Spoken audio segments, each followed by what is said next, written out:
Hey everyone, welcome to the I tech world of एकेटिव।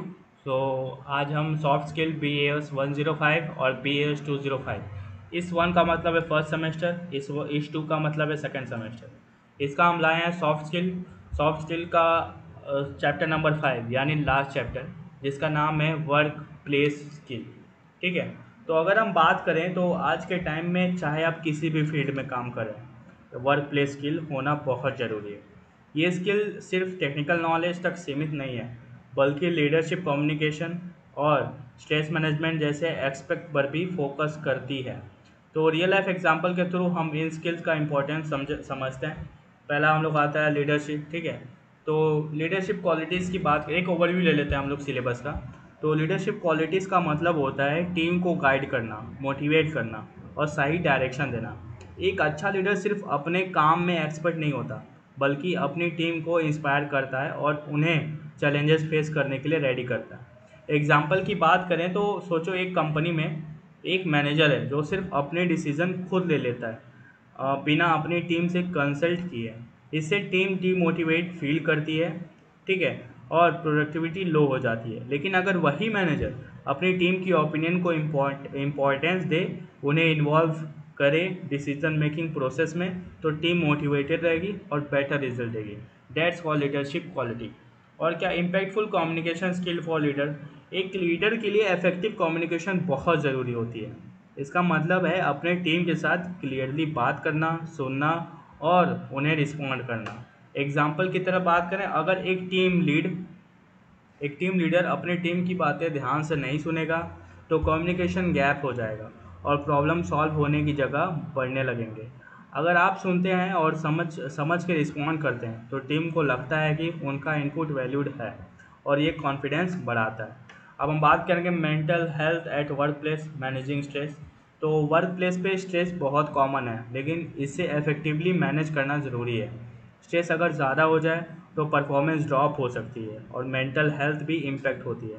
Example की तरह बात करें तो एक एम्प्लॉई जो हर टाइम डेडलाइंस को चेस कर रहा है और ब्रेक नहीं लेता, वो जल्दी बर्नआउट हो सकता है। लेकिन अगर वो ब्रेक्स ले, टाइम मैनेज करे और वर्क लोड को प्रायोरिटाइज करे, तो स्ट्रेस कम हो सकता है और परफॉर्मेंस इम्प्रूव हो सकती है। और फिर इसके बाद हमारे पास कुछ टेक्निक्स होते हैं, एप्लीकेशन ऑफ 4 एस। इसमें आता है अवॉइड, अल्टर, एक्सेस और एडॉप्ट। अवॉइड मतलब होता है कुछ स्ट्रेसर्स को अवॉइड करना ज़रूरी होता है। अगर अननेसेसरी टास्क हैं जो आपकी प्रोडक्टिविटी को ब्लॉक कर रहे हैं, उन्हें अवॉइड करना सही रहेगा। और फिर क्या, अल्टर। आप कुछ सिचुएशन को अल्टर यानी बदल सकते हैं, जैसे अपने वर्क इन्वायरमेंट को कंफर्टेबल बनाना या टास्क को रीप्रायोरिटाइज करना। और फिर इसके बाद क्या आता है, एक्सेस। कभी कभी रिसोर्सेज का एक्सेस लेना होता है। ठीक है। जैसे किसी से हेल्प मांगना या टूल्स का यूज़ करना जो आपकी एफिशिएंसी बढ़ा सके। और फिर क्या आता है, अडॉप्ट। अडॉप्ट मतलब अगर कुछ चीज़ें बदल नहीं सकते, तो उनसे एडजस्ट करना ज़रूरी होता है। आपको अपना माइंडसेट और अप्रोच अडॉप्ट करना होगा। एग्जाम्पल की तरफ बात करें तो एक प्रोफेशनल, ठीक है, एक प्रोफेशनल जो किसी प्रोजेक्ट की इम्पॉसिबल डेडलाइन को फेस कर रहा है, वो अगर स्ट्रेस को मैनेज नहीं करेगा तो एंजाइटी बढ़ सकती है। लेकिन अगर वो 4 एज टेक्निक का यूज़ करे, जैसे किसी अननेसेसरी टास्क को अवॉइड करे, अपने टीम लीड से डिस्कस करे, डेडलाइन को अल्टर करे या रिसोर्सेज को एक्सेस करे और अडॉप्ट करे, तो वो स्ट्रेस को इफेक्टिवली हैंडल कर सकता है। तो वर्क प्लेस स्किल्स जो होता है, वो ना सिर्फ आपको प्रोफेशनल लाइफ या इम्प्रूव करें, ठीक है, वो प्रोफेशनल लाइफ को इम्प्रूव करता है, बल्कि आपकी ओवरऑल वेलबींग के लिए भी ज़रूरी है। इफेक्टिव लीडरशिप, कम्युनिकेशन और स्ट्रेस मैनेजमेंट से आप बेटर प्रोफेशनल बन सकते हैं और वर्क लाइफ को बैलेंस मेंटेन कर सकते हैं। चलिए अब एक एक करके और डिटेल में सारे पॉइंट्स को समझेंगे। तो लीडरशिप क्वालिटी आ गई। तो लीडरशिप का मतलब होता है अपनी टीम को गाइड करना और उन्हें एक कॉमन गोल तक ले जाना। एक इफेक्टिव लीडर के पास कुछ खास क्वालिटीज़ होती हैं, ठीक है, जो उन्हें सक्सेसफुल बनाती हैं। तो रियल लाइफ एग्जांपल के थ्रू हम इन क्वालिटीज़ को समझ लेंगे, क्या महत्व इसको समझना है। तो पहली बात करेंगे विज़न। तो विज़न यानी दूरदर्शन। एक लीडर के पास एक क्लियर और स्ट्रेटेजिक विज़न होना चाहिए जो फ्यूचर के लिए रोड मैप बनाए। विज़न से टीम को डायरेक्शन मिलती है और डिसीजन सही तरीके से लिए जाते हैं। एग्जाम्पल की तरह बात करें तो स्टीव जॉब्स का विजनरी अप्रोच था, जिसमें उन्होंने पर्सनल कंप्यूटर्स और स्मार्ट डिवाइसेस को लेकर एक ऐसा फ्यूचर देखा जो इंडस्ट्री को बदल दे। इस विजन ने ही एप्पल को इनोवेशन की तरफ ड्राइव किया। तो स्टीव जॉब से आप लोग अच्छे से परिचित होंगे। स्टीव जॉब कौन है? एप्पल के को फाउंडर, या को फाउंडर नहीं, फाउंडर ही थे, ये सीईओ ऑफ एप्पल थे। ठीक है, तो इनका जो विज़न था वो कमाल थे, कमाल के भाई साहब थे ये। ठीक है, एक लीडर के पास एक क्लियर स्ट्रेटेजिक विज़न था इनके पास, जिसमें उन्होंने पर्सनल कंप्यूटर और स्मार्ट डिवाइसेस को लेकर एक ऐसा फ्यूचर देखा जो इंडस्ट्री को बदल दिया। तो आज के ज़माने में एप्पल का इनोवेशन क्या है आप लोग जानते होंगे, बताने की ज़रूरत नहीं होगी। ठीक है, तो एम्पैथी यानी संवेदना। एम्पैथी का मतलब है अपनी टीम के इमोशंस, पर्सपेक्टिव्स और नीड्स को समझना। ठीक है, एक एम्पैथेटिक लीडर्स अपनी टीम के साथ ट्रस्ट और लॉयल्टी बिल्ड करता है। ठीक है, एग्जाम्पल की तरफ बात करें तो एक टीम लीडर जो अपने एम्प्लॉय के पर्सनल स्ट्रगल को सुनता है। ठीक है, पर्सनल स्ट्रगल को सुनता है और वर्कलोड अकॉर्डिंगली एडजस्ट करता है, उससे एम्प्लॉयज़ को सपोर्ट फील होती है। और फिर बात आती है हम लोग की डिसीजन मेकिंग की। तो डिसीजन मेकिंग मतलब फैसला लेना। ग्रेट लीडर डिसिवनेस दिखाते हैं और टफ डिसीजन लेते हैं। कभी कभी हाई प्रेशर सिचुएशन में या टाइम कंस्टेंट के अंदर, ठीक है, वो रिलेवेंट इन्फॉर्मेशन इकट्ठा करते हैं, रिस्क एसेस करते हैं और अपने डिसीजन की जिम्मेदारी लेते हैं। एग्जाम्पल की तो बात करें तो कोविड-19 पैंडेमिक के दौरान कई सीईओज़ को रिमोट वर्क, वर्कफोर्स रिडक्शन और सेफ्टी मेजर के लिए जल्दी फैसला लेना पड़ा। फिर इंटीग्रिटी की बात करें यानी ईमानदारी। तो इंटीग्रिटी का मतलब है हॉनेस्टी, ट्रांसपेरेंसी और एथिकल बिहेवियर को दिखाना। एक लीडर जो ईमानदारी दिखाता है उसे लोगों को ट्रस्ट, क्रेडिबिलिटी और रिस्पेक्ट मिलती है। तो एग्जाम्पल की तरफ बात करें तो एक मैनेजर जो अपनी गलती को ओपनली एक्सेप्ट करता है और उसे सुधारने के लिए काम करता है, वो एथिकल स्टैंडर्ड्स के प्रति अपने कमिटमेंट दिखाता है। और फिर बात करेंगे हम लोग अकाउंटेबिलिटी क्या होता है, यानी जिम्मेदारी। तो अच्छे लीडर्स अपने एक्शंस, ठीक है, और डिसीजंस और रिजल्ट के लिए खुद को और अपनी टीम को अकाउंटेबल रखते हैं। वो अचीवमेंट्स को रिकॉग्नाइज करते हैं लेकिन फेलियर्स के लिए भी जिम्मेदारी लेते हैं। ठीक है, तो एक प्रोजेक्ट लीडर जो एक्सेप्ट करता है जब प्रोजेक्ट एक्सपेक्टेशन को मीट नहीं करता और टीम के साथ मिलकर फ्यूचर आउटकम को इम्प्रूव करने का काम करता है। ठीक है, और फिर हम बात करेंगे एडॉप्टेबिलिटी यानी बदलाव के लिए तैयार। ठीक है, एक एक अफेक्टिव लीडर्स वो होते हैं जो चेंजिंग सर्कमस्टेंसेस को ईजिली अडॉप्ट करते हैं। उन्हें फ्लेक्सिबल रहना आना चाहिए और ज़रूरत पड़ने पर नए आइडियाज़ को अपनाना या स्ट्रेटजीज को चेंज करना आना चाहिए। एग्जाम्पल की तरह बात करें तो एक स्टार्टअप फाउंडर जो मार्केट फीडबैक के बाद कंपनी का बिजनेस मॉडल शिफ्ट करता है जब उसे लगता है कि पहला अप्रोच सस्टेनेबल नहीं है। अब हम बात करेंगे इमोशनल इंटेलिजेंस। ठीक है, तो EQ, high emotional intelligence. EQ वाला लीडर अपने इमोशन को मैनेज कर सकता है और दूसरे के इमोशन को समझ सकता है। इसे वो इंटरपर्सनल रिलेशनशिप को आसानी से नेविगेट कर सकता है। एग्जाम्पल की तरफ बात करें तो एक लीडर जो हाई प्रेशर प्रोजेक्ट के दौरान अपने टीम मेंबर के फ्रस्ट्रेशन को पहचानता है और उसे उस स्ट्रेस को कम करने के लिए सपोर्ट ऑफर करता है। तो इन सब का कंक्लूजन यही है कि लीडरशिप क्वालिटी में जैसे vision, empathy, decision making, integrity, accountability, adaptability और इमोशनल इंटेलिजेंस एक लीडर को सक्सेसफुल बनाता है।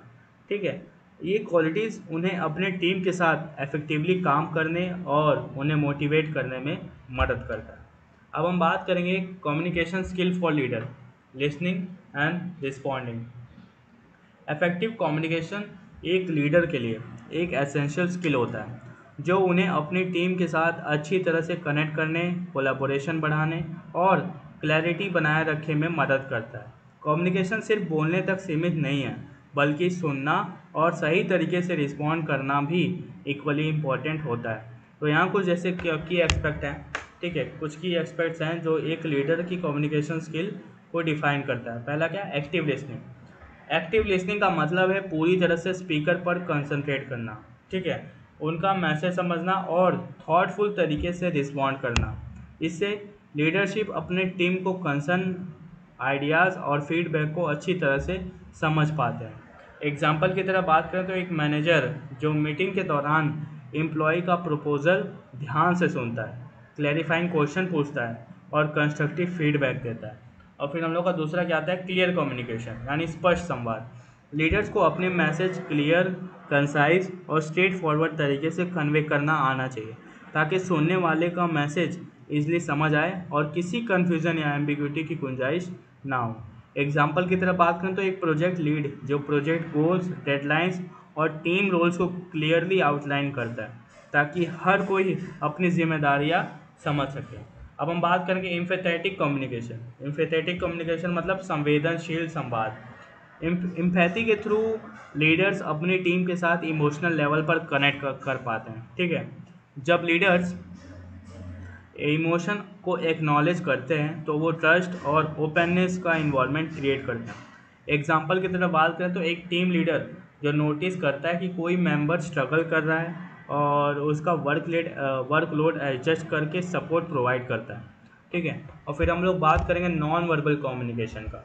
तो नॉन वर्बल कम्युनिकेशन मतलब लीडर्स को अपने body language, eye contact, facial expression और टोन ऑफ वॉइस का ध्यान रखना चाहिए क्योंकि ये नॉन वर्बल क्यूज़ काफ़ी इम्पैक्टफुल होते हैं और मैसेज का रिसेप्शन को भी अफेक्ट करते हैं। एग्जाम्पल की तरफ बात करें तो एक लीडर जो मीटिंग्स के दौरान ओपन बॉडी लैंग्वेज और पॉजिटिव फेशियल एक्सप्रेशन रखता है जिससे दूसरे लोग कंफर्टेबल और एंगेज फील करते हैं। पांचवा हमारा क्या आता है, giving and receiving feedback. Feedback देना और फीडबैक लेना। लीडर्स को कंस्ट्रक्टिव फीडबैक देना आना चाहिए जो टीम मेंबर्स को इम्प्रूव करने में मदद करता है। ठीक है, साथ ही उन्हें अपने ऊपर आने वाले फीडबैक के लिए भी ओपन रहना चाहिए। एग्जाम्पल की बात कर लें तो एक डिपार्टमेंट हेड जो रेगुलरली 1-to-1 सेशन ऑर्गेनाइज करता है परफॉर्मेंस फीडबैक देने के लिए और साथ ही अपने लीडर्स के बारे में फीडबैक लेने के लिए इनकरेज करता है। अब हम बात करें कन्फ्लिक्ट रिजोल्यूशन की। तो विवादों का समाधान। लीडर्स को कन्फ्लिक्ट को इफेक्टिवली मैनेज और रिजॉल्व करना आना चाहिए। कामली कम्युनिकेट करके दूसरों के पर्सपेक्टिव को समझकर वो टीम को एक कोलैबोरेटिव सॉल्यूशन की तरफ गाइड करते हैं। एग्जाम्पल की बात करें तो एक टीम लीड जो दो एम्प्लॉयज़ के बीच के डिफरेंस ऑफ ओपिनियंस को रिजॉल्व करने के लिए उन्हें एक डिस्कशन में इन्वॉल्व करता है और म्यूचुअली बेनिफिशियल कॉम्प्रोमाइज़ तक ले जाता है। फिर हम लोग का आता है एडॉप्टेबिलिटी इन कम्युनिकेशन, संवाद में लचीलापन। तो लीडर्स को अपने कम्युनिकेशन स्टाइल को ऑडियंस के हिसाब से एडजस्ट करना आना चाहिए, चाहे वो सीनियर मैनेजमेंट से बात कर रहे हो, टीम मेंबर से या एक्सटर्नल स्टेक होल्डर से। हर ऑडियंस के लिए टेलर्ड कम्युनिकेशन ज़रूरी होता है ताकि मैसेज अप्रोप्रिएट और इफेक्टिवली रिसीव हो। एग्जाम्पल की बात करें तो एक सीईओ जो मीटिंग बोर्ड में फॉर्मल टोन और डेटा ड्राइवन अप्रोच यूज़ करता है लेकिन टाउन हॉल में एम्प्लॉयज़ को एड्रेस करते समय कैजुअल और मोटिवेशन स्टाइल अपनाता है। तो कंक्लूजन की बात करें तो लीडरशिप में कम्युनिकेशन स्किल काफ़ी इंपॉर्टेंट है। एक्टिव लिसनिंग, क्लियर और empathetic communication, non verbal cues का ध्यान, फीडबैक देना लेना, कॉन्फ्लिक्ट को रिजॉल्व करना और अपने कम्युनिकेशन स्टाइल को अडॉप्ट करना एक लीडर को सक्सेसफुल बनाता है। अब हम बात करेंगे mental health at work place. अब जब इतना ज़्यादा लोड लेंगे, काम करेंगे, वैसे आजकल मेंटल हेल्थ बहुत ही आम बात है। ठीक है, डिप्रेशन जनरेशन में हम लोग रह ही रहे हैं तो मेंटल हेल्थ तो ज़रूरी है लेकिन हमें उसे मैनेज कैसे करना है वो हम सीखेंगे। तो आजकल के फास्ट पेस वर्क में इन्वायरमेंट में मेंटल हेल्थ का ध्यान रखना काफ़ी ज़रूरी हो गया है क्योंकि इसका direct impact work place performance पर पड़ता है। स्ट्रेस को मैनेज करना एक हेल्दी वर्क इन्वायरमेंट बनाने का की पार्ट है। तो यहाँ कुछ तरीके हैं जिनको हम समझेंगे। ठीक है, पहला क्या, आइडेंटिफाई स्ट्रेसर। स्ट्रेस के कारणों को समझो। ठीक है, स्ट्रेस को मैनेज करने के लिए पहले ये समझना ज़रूरी है कि स्ट्रेस किन वजह से हो रहा है। जब आपको स्ट्रेस के मेन रीज़न पता चल जाते हैं तो उन्हें इफेक्टिवली एड्रेस किया जा सकता है। ठीक है, और फिर दूसरा क्या, वर्क लाइफ बैलेंस करना, काम और ज़िंदगी का संतुलन। एक हेल्दी बैलेंस बनाए रखना इम्पॉर्टेंट है। ठीक है, एक हेल्दी बैलेंस बनाए रखना इम्पॉर्टेंट है जिसमें आप अपनी काम की रिस्पॉन्सिबिलिटीज़ और पर्सनल लाइफ को बैलेंस कर पाएँ। यह स्ट्रेस को सिग्निफिकेंटली रिड्यूस करता है। और फिर हमारा क्या आता है, सपोर्ट सिस्टम, यानी समर्थन देने वाला महल बनाना। वर्क प्लेस में ओपन कम्युनिकेशन और मेंटल हेल्थ रिसोर्सेज के थ्रू एक सपोर्टिव इन्वायरमेंट क्रिएट किया जा सकता है। जब आप एम्प्लॉयज़ को यह फीलिंग होती है कि उनका स्ट्रेस समझा जा रहा है और उन्हें मदद मिल रही है तो वो मेंटली स्ट्रॉन्ग फील करते हैं। एग्जाम्पल की बात करें तो एक एचआर डिपार्टमेंट जो मेंटल हेल्थ प्रोग्राम्स और फ्लेक्सिबल वर्किंग आवर्स इंप्लीमेंट करता है ताकि एम्प्लॉयज़ का स्ट्रेस कम हो सके। तो कुछ टेक्निक्स हैं जैसे एप्लीकेशन ऑफ 4 एस, ये इनको अपनाना, अवॉइड, अल्टर, एक्सेस, एडॉप्ट। ठीक है, तो स्ट्रेस मैनेजमेंट के लिए 4 एस का एप्लीकेशन एक प्रैक्टिकल टेक्निक है जो काम करते समय स्ट्रेस हैंडल करने में हेल्प करता है। तो ये हर एक टेक्निक का अलग तरीके से स्ट्रेसर को टैकल करने पर फोकस करता है, जिससे इंडिविजुअल अपने वर्क इन्वायरमेंट पर कंट्रोल वापस पा सके और मेंटल वेलबींग बना रहे। पहला क्या हम लोग का अवॉइड। अवॉइड मतलब स्ट्रेस को अवॉइड करना। सबसे पहले आप अननेसेसरी स्ट्रेस को अवॉइड कर सकते हैं। आपको स्ट्रेसर्स, ठीक है, आपको स्ट्रेसर जो पहचाना होगा, स्ट्रेसर्स को पहचानना होगा और जहाँ पॉसिबल हो उन्हें एलिमिनेट करना होगा।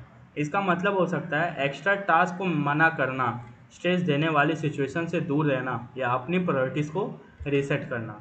एग्जाम्पल की तरफ बात करें तो एक एम्प्लॉय जो अक्सर कलीग्स का काम को संभालता है, अब अपना वर्कलोड एक्सप्लेन करके और प्राइमरी रिस्पॉन्सिबिलिटीज़ पर ध्यान देके पोलाइटली एक्स्ट्रा काम को मना करके सीख जाता है, मना करना सीख जाता है। ठीक है, अब हम बात करेंगे एल्टर। एल्टर मतलब स्ट्रेस सिचुएशन को बदलना। दूसरा टेक्निक्स आपके अप्रोच को बदलने पर फोकस करता है। ठीक है, तो दूसरा टेक्निक होता है वो आपके अप्रोच को बदलने पर फोकस करता है। आप कैसे कम्युनिकेशन करते हैं, अपने काम को कैसे हैंडल करते हैं या अपने टाइम मैनेजमेंट को कैसे इम्प्रूव करते हैं, इस पर काम करना होता है। यह तरीका स्ट्रेस को डायरेक्टली टैकल करता है।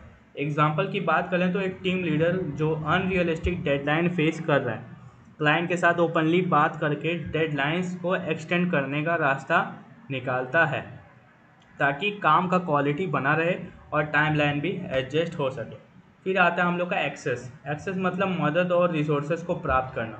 ठीक है, तो इस टेक्निक का फोकस है कि जब भी स्ट्रेस हो तो आप एडिशनल हेल्प या रिसोर्सेज एक्सेस करें। यह हेल्प कलीग, सुपरवाइज़र या एक्सटर्नल प्रोफेशनल से हो सकता है, या प्रोजेक्ट मैनेजमेंट टूल जैसे सॉफ्टवेयर का यूज़ करके वर्कलोड रिड्यूस करना अभी भी वर्क लोड रिड्यूस करना भी एक ऑप्शन हो सकता है। एग्जाम्पल की बात करें तो एक एम्प्लॉय, ठीक है, जो प्रोजेक्ट के कारण ओवरवेल्ड फील कर रहा है तो अपने को वर्कर से हेल्प लेता है जो स्पेसिफिक एरिया में ज़्यादा एक्सपीरियंस्ड है और ट्रेलो जैसे टास्क मैनेजमेंट टूल का यूज़ करता है ताकि अपने वर्क और डेडलाइंस को इफेक्टिवली मैनेज कर सकता है। ठीक है, अब हम बात करेंगे एडॉप्ट। स्ट्रेसफुल सिचुएशन को एक्सेप्ट करना और अपने आप को डालना, ये हमारा लास्ट है। ठीक है, तो लास्ट टेक्निक इनकरेज करता है कि स्ट्रेसफुल सिचुएशन को एक्सेप्ट करके, ठीक है, स्ट्रेसफुल सिचुएशन को एक्सेप्ट करके अपने माइंडसेट या एटीट्यूड को चेंज करें, अपने एक्सपेक्टेशन को एडजस्ट करें या स्ट्रेस को एक चैलेंज के रूप में देखकर आप उससे बेटर हैंडल कर सकते हैं। एग्जाम्पल की बात करें तो एक मार्केटिंग मैनेजर, ठीक है, एक मार्केटिंग मैनेजर जो क्लाइंट के बदलते डिमांड से हमेशा स्ट्रेस फील करता है, अपना एटीट्यूड चेंज करके इसे क्रिएटिव सॉल्यूशन ढूंढने का एक मौका समझता है कि ना कि स्ट्रेस लेना है। ठीक है, और फिर हमारे पास कुछ और एग्जांपल हैं जैसे कि एक एम्प्लॉय जो फास्ट पेस्ड टेक स्टार्टअप में काम करता है और टाइट डेडलाइंस के कारण ओवरवेल्म फील करता है, वो 4 एस का इस्तेमाल करके अपना स्ट्रेस मैनेज करता है। पहला क्या, अवॉइड। वो अननेसेसरी स्ट्रेस को अवॉइड करता है जैसे कि नॉन एसेंशियल मीटिंग्स को डिक्लाइन करना। और फिर क्या, एल्टर। तो एल्टर अपने मैनेजर के साथ मिलकर डेडलाइंस को एडजस्ट करता है और प्रायोरिटाइज को क्लेरिफाई करता है, यही एल्टर में कर सकते हैं। और फिर क्या, एक्सेस। वो टीम मेंबर्स की हेल्प लेता है और प्रोडक्टिविटी टूल जैसे ट्रेलो का इस्तेमाल करता है अपने टास्क को इफेक्टिवली मैनेज करने के लिए। और फिर लास्ट में क्या, अडॉप्ट। लास्टली वो अपने माइंडसेट को चेंज करता है और चैलेंजेस को ग्रोथ की अपॉर्चुनिटीज़ के रूप में देखना सीखता है। तो इन 4 एस टेक्निक्स का कॉम्बिनेशन एम्प्लॉयज़ को प्रोडक्टिव बनाए रखता है बिना मेंटल वेलबींग को कंप्रोमाइज़ करने के लिए। तो इस तरीके से अगर हम बात करें, ठीक है, तो वर्क प्लेस में स्ट्रेस मैनेज करना ज़रूरी है और इसके लिए 4 एस टेक्निक्स एक प्रैक्टिकल और इफेक्टिव अप्रोच है। तो इस तरह से हम लोग लास्ट चैप्टर का भी वन शॉट वीडियो देख लिए। ठीक है, तो लास्ट चैप्टर में हम लोग लीडरशिप क्वालिटी और वर्क प्लेस स्किल्स सीखें। ठीक है, जिसमें हम लोग अगर देखा जाए 1 से लेके 5 तक सॉफ्ट स्किल में जितने भी चैप्टर्स हैं, ये सिर्फ आपको फर्स्ट या सेकंड सेमेस्टर में नहीं काम आएंगे, ये आपको पूरी इंजीनियरिंग लाइफ में या कहीं भी अगर आप किसी सेक्टर में जाते हैं, अगर बाई चांस आपकी जॉब लग जाती है, बाई चांस ही वैसे तो लगनी है, तो communication skill is one of the most important thing. अगर आपको कम्युनिकेशन है तो आप कहीं भी जॉब ले सकते हैं, otherwise you are facing a lot of problem. तो 1 से लेके 5 तक जितनी चीज़ें मैंने पढ़ाई हैं, अगर आप उसको सिर्फ एग्ज़ाम के पॉइंट ऑफ व्यू से ना पढ़कर एक रियल लाइफ एग्जाम्पल के थ्रू भी रिलेट करके पढ़ेंगे, तो it will be very beneficial for you. Just like मैंने mental health at work place जैसे कुछ टेक्निक्स हैं उसके, ये टेक्निक्स तो आप रियल लाइफ में भी आप इस्तेमाल कर सकते हो, जो हमारे रोज़ में काम होते हैं, जैसे कि उसको अवॉइड करके, अल्टर करके, एक्सेस करके, एडॉप्ट करके।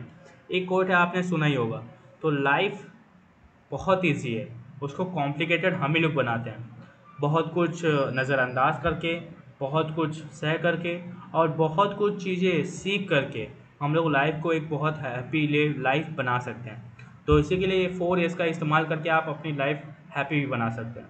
सो अब हमारा सॉफ्ट स्किल का पार्ट समाप्त हुआ। So till then keep learning और keep watching the I tech world. Thank you.